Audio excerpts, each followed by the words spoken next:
1964 সালে সুতরাং সিনেমার মধ্য দিয়ে যে কিশোরীটি রূপালী পর্দায় পা রাখলেন, সময়ের আবর্তনে তিনি হয়ে উঠলেন বাংলা চলচ্চিত্রের এক উজ্জ্বল নক্ষত্র, একজন সময়ের সাক্ষী, সংগ্রামী শিল্পী তিনি কবরী, যার আসল নাম মীনা পাল।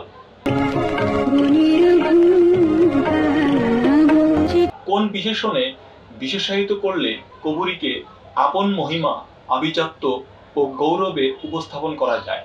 মিষ্টি মেয়ে, স্বপ্ন নায়িকা, কিংবদন্তি, যেভাবেই ডাকা হোক না কেন, একজন পরিপূর্ণ কবরী অনিঃশেষ অখণ্ডতায় আবিষ্কার করা সহজ নয়। বাংলা চলচ্চিত্রের গৌরবময় ইতিহাসের স্বর্ণালী অধ্যায় অনেক অভিনেতা অভিনেত্রীর আগমনে উজ্জ্বল হয়েছে। অনেকের ভিড়ের মধ্যে কবরী ছিলেন একেবারেই স্বতন্ত্র। কিশোরী বয়সেই তিনি হয়ে উঠেছিলেন হাজারো দর্শকের ভালোবাসার পাতায় পাতায় এক প্রিয় নাম, মিষ্টি মেয়ে কবরী।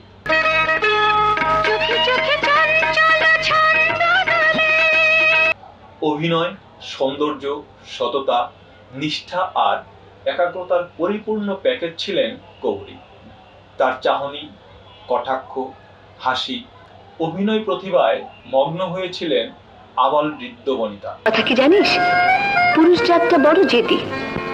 তার ভুবন ভোলানো হাসি আর হৃদয় ছোঁয়া অভিনয়ে মুগ্ধ সব বয়সী দর্শক। তাই তো তিনি ছিলেন তার সময়ে রূপালী পর্দায় অপরিহার্য একজন। সে সময়ে একটি কথা প্রচলিত ছিল, কবরী হাসলেও লাখ টাকা, কাঁদলেও লাখ টাকা। অর্থাৎ তার অভিনয় এতটাই নিখুঁত যে তিনি বাংলার সব শ্রেণীর দর্শকের কাছে পাশের বাড়ির সেই মেয়েটি হয়ে উঠতে পেরেছিলেন। পাশের বাড়ির মেয়েটির সুখ দুঃখ যে কারো মনে রেখাপাত করতে পারে, যে কারণে তার হাসি বা কান্না দুয়েরই অর্থমূল্য ছিল। নির্মাতারা ছবিতে তাকে অন্তর্ভুক্ত করে নিশ্চিত থাকতে পারতেন।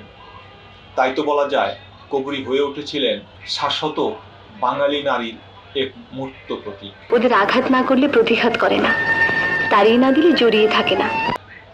যার চোখ, মুখ, চুলের ছাড় ছিল আবহমান নারীর সৌন্দর্যের প্রতীক। বাংলা সিনেমা আস্তে আস্তে শিল্প মানে উন্নত হতে শুরু করে। কবরী এসেই যেন সেই গতি আরো বাড়িয়ে দিলেন। তার নিষ্পাপ হাসি, সহজ অভিনয় আর আত্মিক সংলাপ প্রতিভা দর্শকের মনে স্থায়ী ছাপ ফেলেছিল। তিনি যে কেবল সৌন্দর্য দিয়েই দর্শকদের মুগ্ধ করতেন তা নয়, বরং তার অভিনয়ের গভীরতা, চরিত্রের সঙ্গে একাত্মতা এবং নিপুণ সংবেদনশীলতা তাকে অন্যদের থেকে আলাদা করেছিল।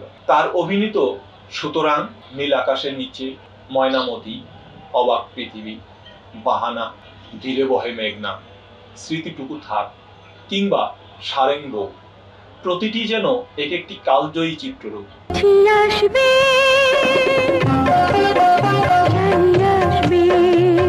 একজন কবরীকে বুঝতে গেলে শুধু চলচ্চিত্র দিয়ে বিচার করা যায় না, তাকে বুঝতে হয় তার সামাজিক ও রাজনৈতিক সচেতনতা, সাংস্কৃতিক দায়বদ্ধতা দিয়ে। কবরী ছিলেন সেই বিরল শিল্পীদের একজন, যিনি নিজেকে শুধু নায়িকা হিসেবে ভাবেননি, বরং দেশের জন্য, সমাজ ও মানুষের জন্য কাজ করেছেন সব সময়।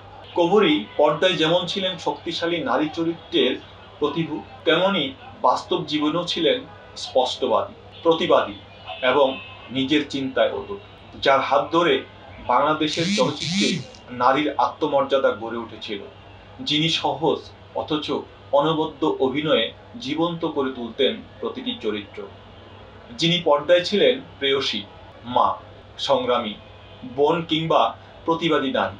আজ এই বরেণ্য অভিনেত্রীর মৃত্যুবার্ষিকী, তার প্রতি রইল শ্রদ্ধা ও ভালোবাসা।